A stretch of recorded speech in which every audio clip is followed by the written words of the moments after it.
Olá, queridas e amáveis pessoas da internet, sejam bem-vindas a mais um vídeo aqui no YouTube, no canal, mais um Novidades Científicas, onde a gente lê, assiste e conversa sobre estudos científicos, sobre a realidade brasileira, a realidade do mundo, sobre diversas áreas. Hoje a gente vai falar um pouquinho sobre educação.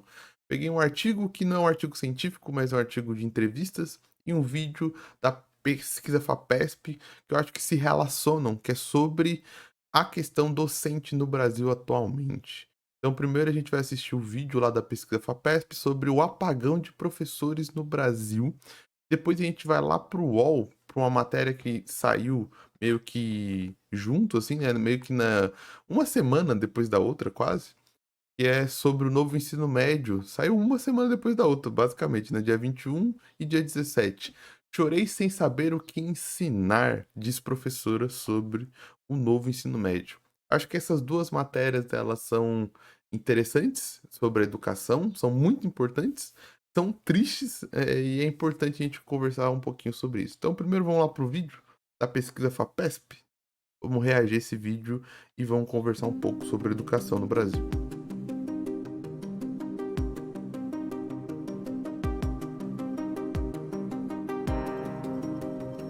Poucas demandas geram tanto consenso no Brasil quanto a necessidade de melhorar a educação. Os debates sobre os rumos que o país deveria tomar para aprimorar a formação de estudantes são antigos e diversos. Mas nenhum caminho traçado para a educação brasileira irá para frente sem investimentos em uma figura central: o professor. Na última década, o número de docentes atuando no ensino básico caiu em diferentes regiões do país. Olha a Mas esse não é diferença. Não sei se vocês perceberam aquele gráfico, eles deixaram mais para ler e não falaram especificamente, né. Aqui a diferença entre os licenciados que se formam como professores, para quem não tá por dentro de todos esses detalhes, dentro do ensino superior você tem o curso de bacharel e o curso de licenciado.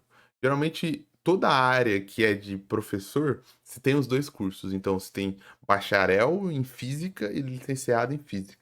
O licenciado em física, por conta da lei, a lei obriga que se tenha um curso específico para quem será docente de física.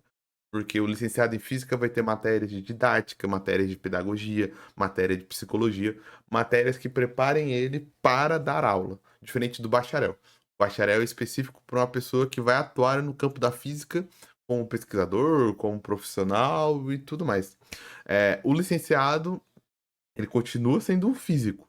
Ele continua, inclusive, indo para parte de pesquisa e tudo mais, porque ele vai ser um físico no final das contas. Só que ele é um físico que pode dar aulas. Você tem menos da metade dos concluintes indo para a carreira, ou seja, não falta pessoas que possam ser professores. A gente pode falar se os cursos são de qualidade, a gente pode entrar no mérito das universidades IEAD, as universidades, privadas que não são boas, que acontece. Lógico que não caia no espantalho de que toda universidade privada é ruim, isso aí é mentira. Existem muitas universidades privadas boas para formação, tanto docente quanto não docente, mas menos da metade, cara. Olha quantos em milhares, 111.000 pessoas, concluintes de licenciaturas e só 32.000 vão para a carreira docente, né. É 1.000, né, se fosse milhões seria metade da população brasileira, não é, né. É muito, muito, muito, muito um número que dá medo, porque essas pessoas estão se formando e lógico que não tem que ser 100%. As pessoas vão querer ir para outra área, vão querer ir para pesquisa, pessoas vão concluir, vão ver que não é aquilo que elas querem, mas menos da metade, menos de 50% que foram para licenciatura sabendo que licenciatura é para ser professor, é loucura. diferentes regiões. E não é que não está faltando vaga, não é que não está faltando vaga, circule em qualquer diretoria de ensino, posso falar, por exemplo, aqui do estado que eu estou, que é São Paulo. Circule por qualquer diretoria de ensino de São Paulo, você vai ver que está faltando professores. Porque no final, o que acontece? Não é que tá faltando professor na escola atuando, mas no final as vagas dos professores vão indo para formandos que não estão de licenciatura. Não que essas pessoas não mereçam, as pessoas têm que trabalhar, têm que conseguir. No final, às vezes, elas viram bons professores, mas eles não se formaram para isso. E eles vão ter dificuldade, vai ser dolorido para eles, vai ser ruim muitas vezes para o aluno, porque vai ter um profissional que não foi preparado para aquilo e tudo mais. Então, eu já participando de atribuições de aula, já vi pessoas que, tipo, vieram da engenharia, vieram do jornalismo, vieram do marketing, vieram da publicidade para dar aula de matemática, física, português, inglês, porque a diretoria vai tentando achar professor licenciado, até que uma hora que não tem mais licenciado e faltou muita aula ainda. Muita aula, muita aula, muita aula. Então as vagas elas existem para os licenciados, tem aula para os professores. Não à toa se abre concursos, se pedia tanto um concurso em São Paulo. Fazia mais de 10 anos que não tinha um concurso público para professor em São Paulo. Fora escolas municipais, fora escolas privadas, fora escolas técnicas, sempre estão procurando professor, tá ligado? Regiões do país. Mas esse não é necessariamente um problema de escassez de vagas em cursos de licenciatura, que formam É. professores para atuar na educação básica, muito menos de diminuição de demanda em escolas. O que pesquisas sobre a área mostram é que o Brasil vive um quadro de apagão de professores por falta de pessoas interessadas na profissão. Em 2021, por exemplo, o Maranhão só conseguiu preencher 7% das vagas oferecidas para professores de artes no Fundamental 2. Já em Pernambuco, mais de 60% dos alunos do ensino médio têm aulas de física com docentes que não são especializados no assunto. E no Tocantins, somente 5% das cadeiras reservadas para ministrar sociologia foram ocupadas. Então, Aí a diferença que o gráfico tá mostrando é professores habilitados, dentro da docência tem isso, né? E qualificados. Habilitados é o cara que formou licenciatura. Qualificado é o cara que não se formou, porque tem isso ainda de contratar estudantes. A maioria dos professores começa dando aula quando ainda é estudante, é comum isso.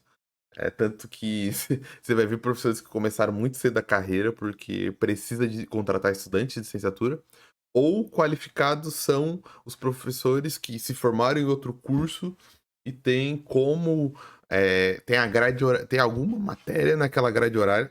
Nossa, deu um engasgo. Que habilita ele a dar aula. É igual eu falei, engenharia tem muita matemática. Então a diretoria vai pegar o currículo do engenheiro e vai ver, olha, ele teve muita matemática, então ele pode dar aula de matemática. Aí depende do estado, mas em São Paulo funciona assim: você precisa de 160 horas daquele curso dentro da sua graduação. Então, por exemplo, se na sua graduação você tem 160 horas de matemática, você está qualificado a dar aula de matemática. Se você, na sua graduação, teve 160 horas de filosofia, vamos dizer que você se formou, não sei, num curso que não era de filosofia, mas é um curso que teve 160 horas de filosofia. Você pode dar aula de filosofia. Você teve um curso que você tem 160 horas de letras, você pode dar curso de letras. Se eu não me engano, ano passado abaixou um pouquinho, ano retrasado, foi para 120 horas. Diminuiu um pouquinho porque tava precisando de preencher vagas, né? onde foram parar os professores brasileiros? A jornada percorrida por um professor que chega às salas de aula passa por várias encruzilhadas. No caminho entre a vontade de se tornar docente e o exercício da profissão, os alunos precisam fazer escolhas sobre as rotas que vão traçar em suas carreiras. E a estrada que leva às escolas brasileiras anda bastante atribulada. Os gargalos na formação de professores começam na escolha do estudante em seguir ou não a carreira docente. O Censo da Educação Superior, produzido pelo INEP, mostra que apenas 15% dos quase 4 milhões de ingressantes em cursos de graduação em 2021 optaram por cursos de licenciatura. Não. Não à toa, licenciatura, eu vou falar, você, nesse momento que tá me assistindo, e tá me assistindo exatamente em janeiro, e sei lá, tá participando de Enem, ProUni, SISU e não conseguiu passar diretamente para licenciatura, espere que a lista roda, tá? Falo por experiência própria. A lista roda. Muita gente desiste, muita gente escolhe outro curso, muita gente sai do curso de licenciatura e sobra a vaga. Uma hora a lista roda e pode chegar em você, cara.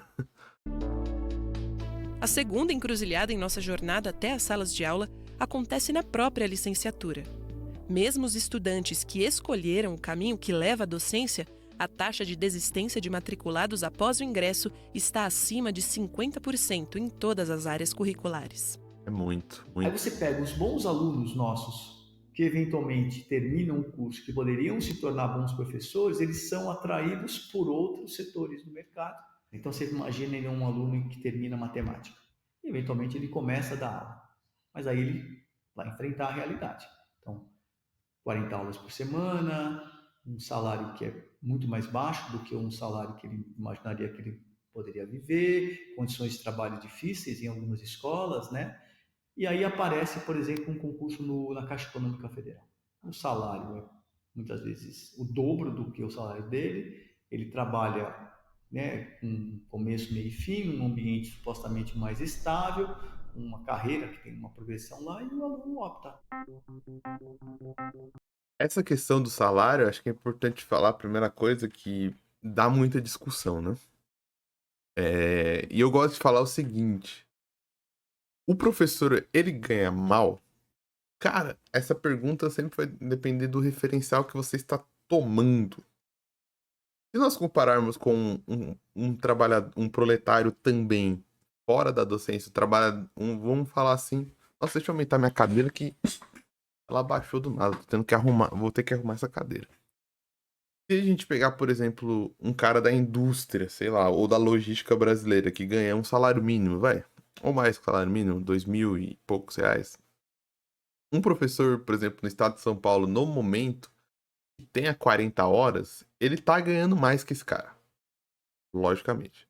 Ele vai conseguir pagar as contas mais de boa, vai conseguir ter até uma vida tranquila, assim, no sentido de não ter muita noia.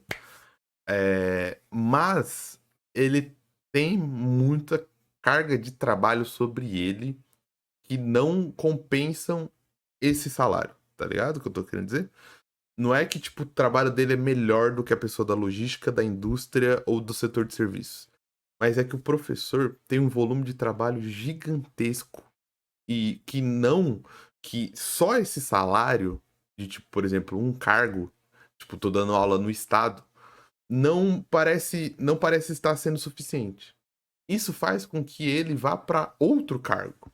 Então, o que que acontece? A maioria dos professores, eles têm dupla jornada. Então, de manhã eles dão aula no estado e de tarde eles dão aula no município, na escola do município. É muito comum.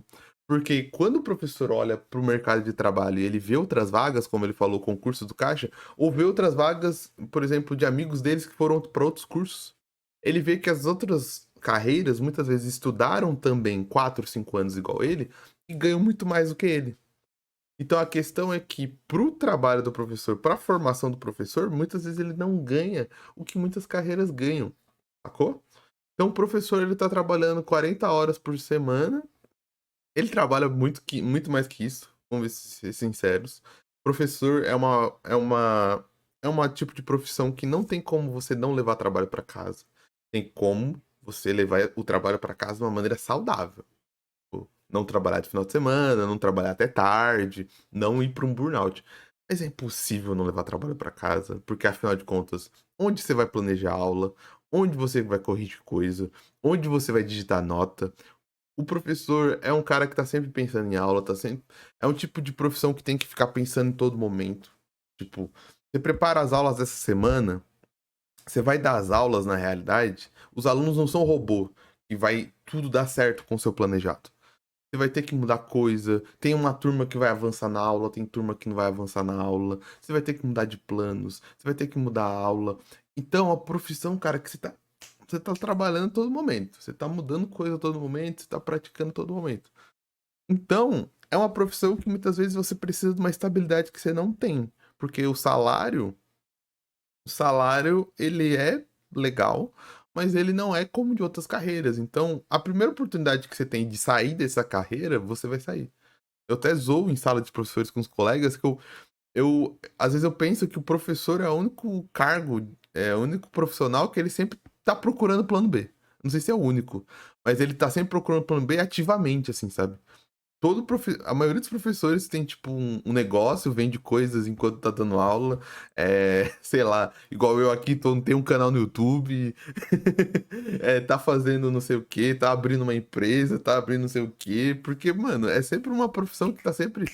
Tô sempre construindo o caminho pra sair daqui. O cara tá sempre falando, não, uma hora eu saio daqui. E isso é muito ruim, porque é uma profissão que precisa de estabilidade pra continuar, né? E isso é só um dos fatores, sabe? A gente tem inúmeros fatores que vão levar o professor a abandonar essa carreira, sabe? Entre os que concluem o curso, apenas 1/3 chega de fato à docência no Brasil. Em 2019, por exemplo, o rendimento médio de professores com nível superior completo da rede pública da educação básica correspondia a 78% do valor recebido por outros profissionais com o mesmo nível educacional. Né? Essa realidade Isso que eu falei, é muita loucura. é revelada por um estudo da OCDE, divulgado em 2021. Entre 40 nações analisadas, o piso salarial de professores do ensino fundamental no Brasil é o mais baixo de todos. E mesmo com aumentos. A gente teve aumento do piso nacional, teve aumento em São Paulo. São Paulo adora falar que paga 5 mil reais pro professor. É mentira, não cai tudo isso. Tem desconto do INSS. Não caia nessa fake news. Você que caiu nessa e vai tentar ser professor, você não vai ganhar 5 mil não, tá? É mentira. O apagão de professores é um dos principais reflexos da crise nos programas de licenciatura brasileiros. Dos 2,8 milhões de vagas ofertadas nesses cursos em 2021, apenas 300 mil foram preenchidas e 2,5 milhões ficaram disponíveis. Nossa. A escassez de docentes tem levado colégios de todo o país a colocar profissionais formados em outras áreas do conhecimento para atuar em disciplinas que não foram preenchidas por falta de candidatos. O improviso tende a prejudicar o aprendizado dos estudantes, com aulas mais voltadas ao formalismo acadêmico, sem relação direta com a realidade do aluno. Além disso, a falta de profissionais Porque o que vai acontecer muito, às vezes, vários cenários acontecem. Primeiro, o cara pode ser bom mesmo. E, tipo, ele domina, tá ligado?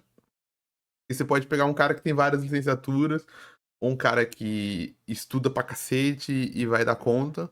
Ou o que pode acontecer é a aula ser uma merda, o cara cagar na aula e tudo mais. Cagar na aula, eu tô sendo metafórico. E vai ser um fiasco. Mas o que geralmente vai acontecer, o que é ao meio do caminho, que todo professor já vivenciou, principalmente professores no começo da carreira, quando está conseguindo experiência, é o professor formal, que vai seguir o material didático. Ele vai até dar uma aula legal, mas é uma aula média, tá ligado? Porque como ele não domina a disciplina, ele não domina tudo. Todo professor já vivenciou isso, principalmente o professor no começo tapa muito buraco, o professor que tá começando. Vai ser uma aula no meio do caminho, que não tá nem entre o bom nem o ruim. É uma aula média, tá ligado? E a gente precisa de aulas boas e ótimas para formação docente. A gente tá numa aula média que você vai seguir lá a apostila, tá ligado? Os alunos vão gostar de você, vão ver seu esforço, vão ver que você é bom, mas você vai estar uma aula que vai estar seguindo o material didático.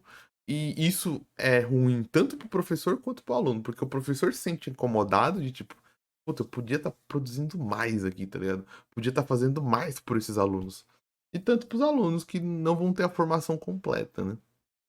é agravada por uma defasagem nos currículos dos cursos de licenciatura, muitas vezes elaborados sem conexão com outras disciplinas e desconsiderando a realidade dos estudantes. A Base Nacional Comum Curricular do Ensino Médio, homologada em 2018, prevê que as aulas devem deixar de ser encapsuladas em disciplinas tradicionais para privilegiar uma abordagem transversal por meio das chamadas áreas do conhecimento. Uma aula de física, por exemplo, deveria estar integrada na grande área de ciências da natureza, com conteúdos de biologia e química.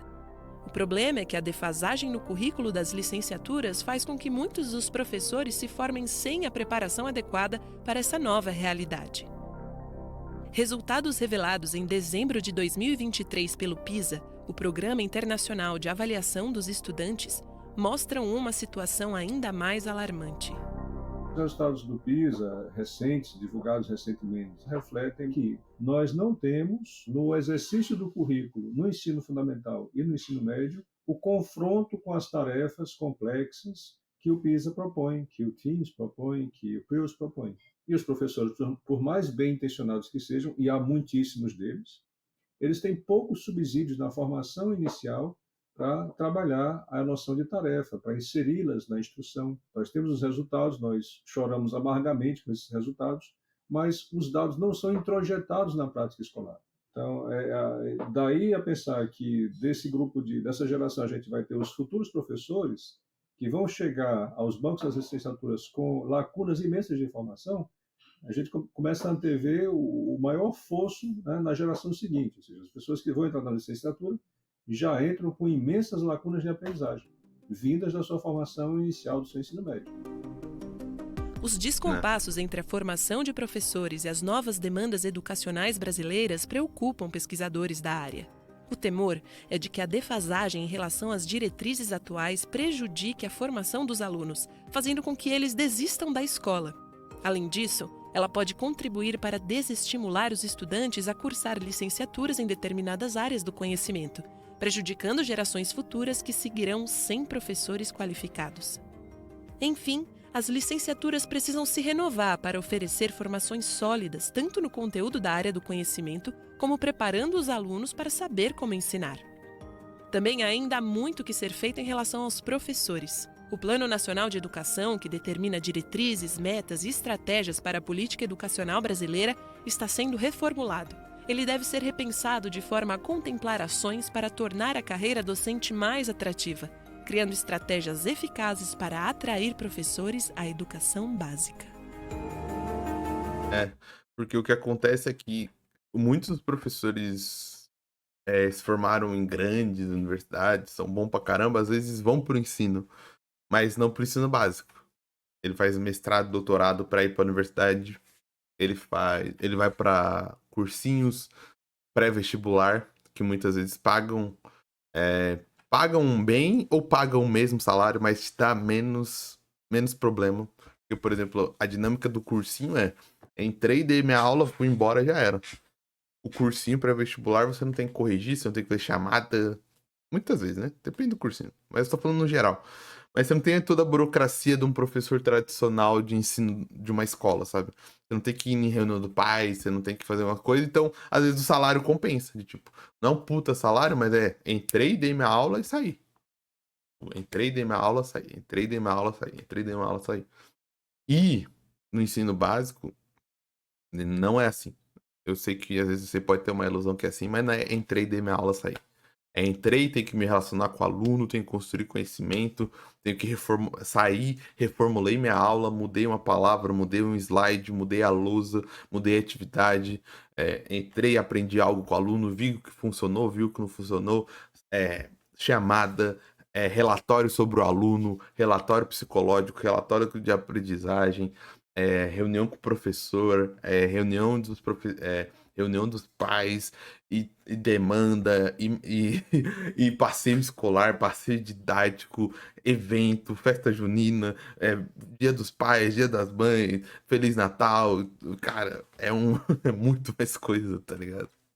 Ou os professores até vão pro ensino básico, mas em lugares que pagam muito bem, tipo institutos federais, escolas particulares top da top, sabe? A big escola particular, nem tô falando de uma escola particular tipo Objetivo Ângulo, tô falando de uma escola particular tipo Pio 11, sabe? Tipo uma escola particular que é 5 mil reais a mensalidade, que é a elite da elite que estuda lá, tá ligado? O professor vai ter que vender sua alma de alguma maneira, tá ligado? Em algum momento. Então é isso, né? Matéria completa lá na edição gestão de outubro de 2023. E o vídeo já ficou longuinho, mas só para reforçar essa questão, eu acho que essa matéria ela conversa muito com isso que foi falado, né? Um dos motivos como a carreira docente está complicada, né? Foi uma reportagem lá do UOL, do Matheus Enin, em colaboração com o Rodrigo Ratier, que traz de imediato uma frase muito triste, né? Chorei sem saber o que ensinar, diz professora sobre o novo ensino médio. O que acontece? No novo ensino médio, você teve a reformulação curricular, principalmente dos alunos. Você tem o BNCC e você tem o novo ensino médio. O BNCC é a base comum curricular. O que é a base comum curricular? É basicamente estruturar o currículo do Brasil como um todo, em todas as áreas do ensino básico, sendo no ensino privado ou no ensino particular. Então, não quer dizer que ele fala que todos os currículos têm que ser iguais, mas que o currículo tem que responder aos mesmos tipos de parâmetros. Como assim? A base comum curricular, eu posso até abrir para ti aqui, para a gente ver, quer ver? Ó? BNCC Habilidades. Cheguei aqui em Ciências do sexto ano. O que, os parâmetros principais do BNCC? Separar o conhecimento em unidades temáticas, objetos de conhecimento e habilidades. Então não quer dizer que ele determina como vai ser todas as aulas em todos os lugares. Ele determina quais que são os objetos de conhecimentos e as habilidades que querem que sejam desenvolvidos em todas as escolas do Brasil, sendo privadas ou particulares. Como vai fazer isso? Como vai ser o material didático? Como vai se trabalhar isso? Aí a escola tem liberdade, o professor ainda tem liberdade. Então, por exemplo, ó, matéria e energia é uma das unidades temáticas de ciência, junto com vida e evolução, terra, terra e universo, e tem mais outras, se eu não me engano. Daí, objetos, conhecimentos de matéria e de energia, misturas homogêneas e heterogêneas, separação de misturas, materiais sintéticos e transformações químicas. Quando você vem aqui na habilidade, ó, classificar como homogênea ou heterogênea a mistura de dois ou mais materiais, água e sal, água e óleo, água e areia. Identificar evidências de transformações químicas a partir do resultado de misturas. Foi isso que o BNCC delimitou.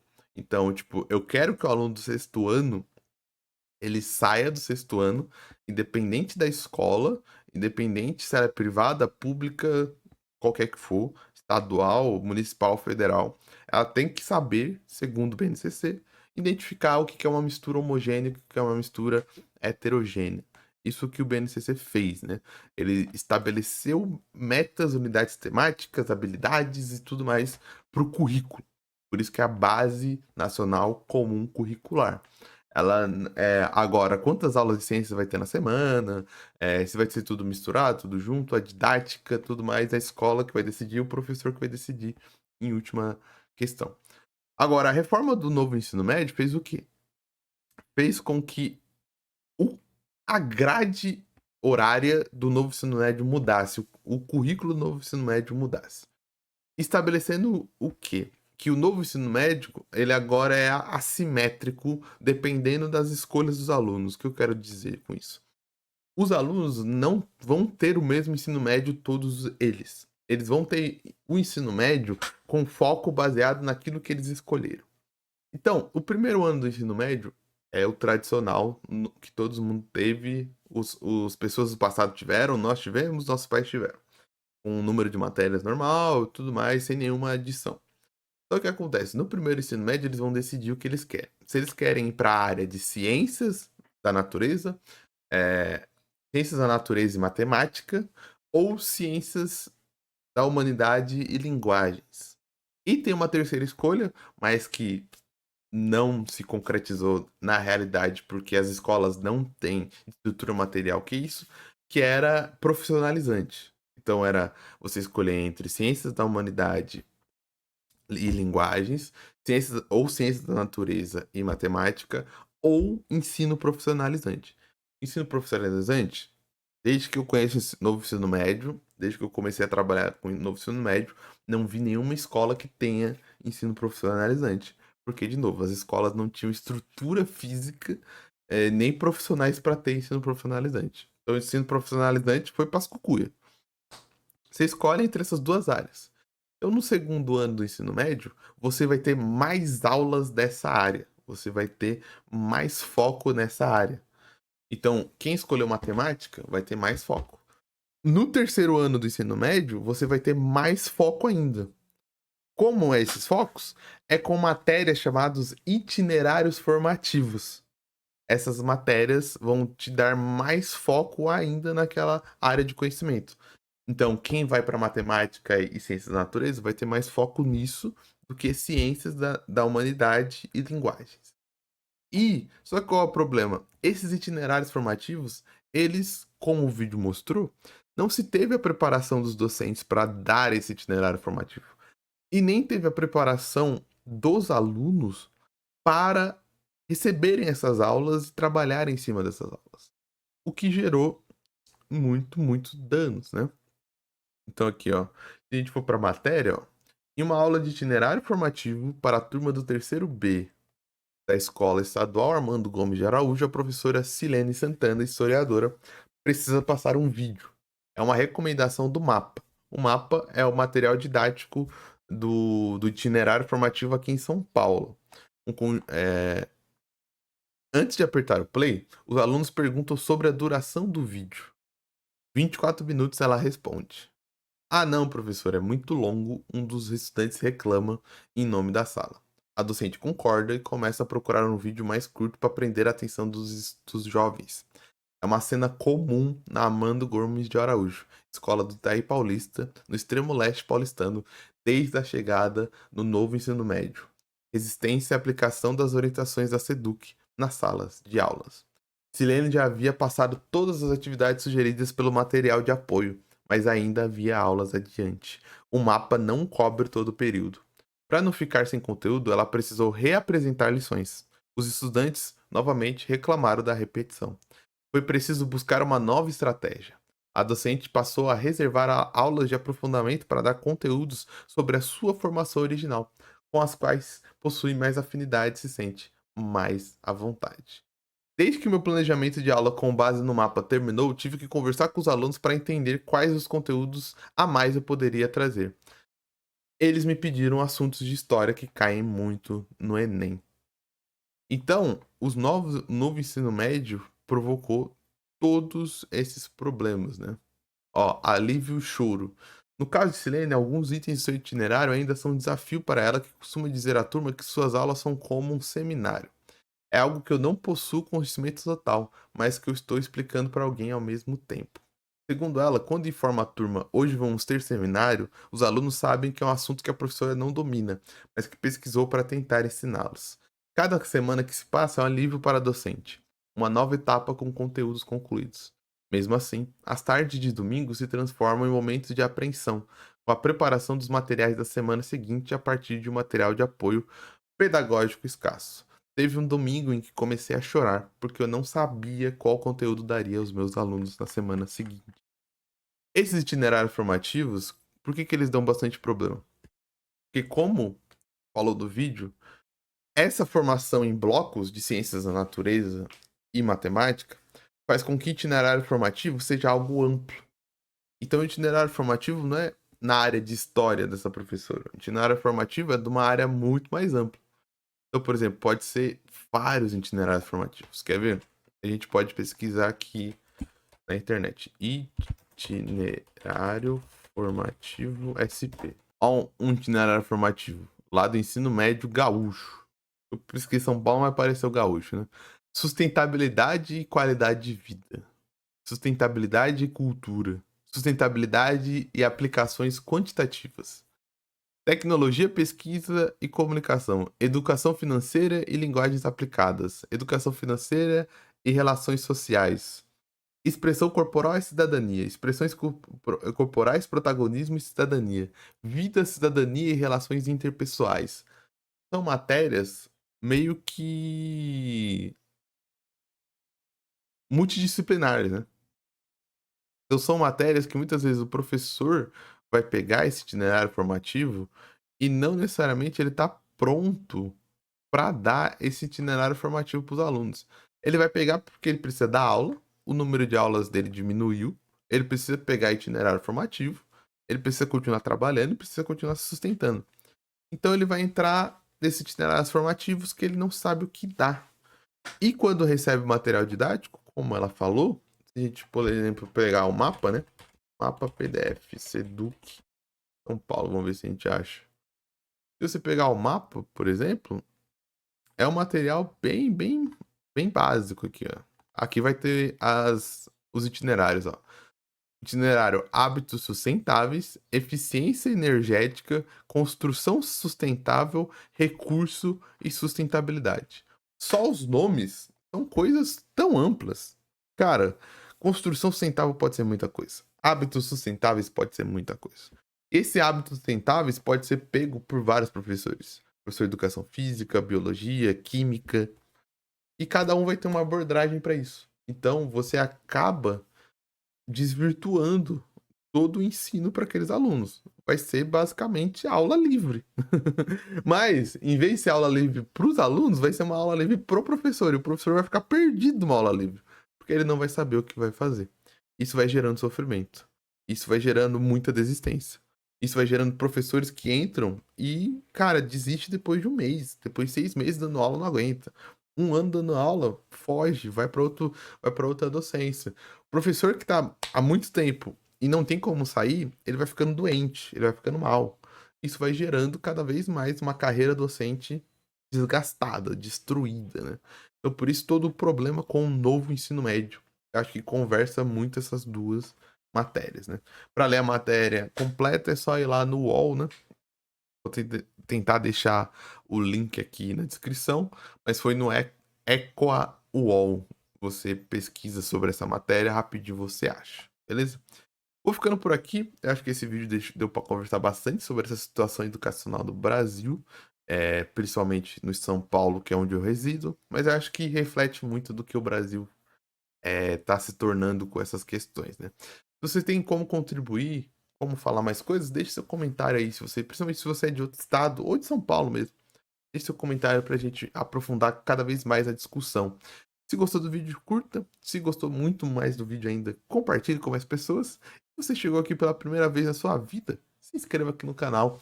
Quando dá certo, tem vídeo quase todo dia aqui no canal, beleza? Eu vou ficando por aqui, até o próximo vídeo e tchau!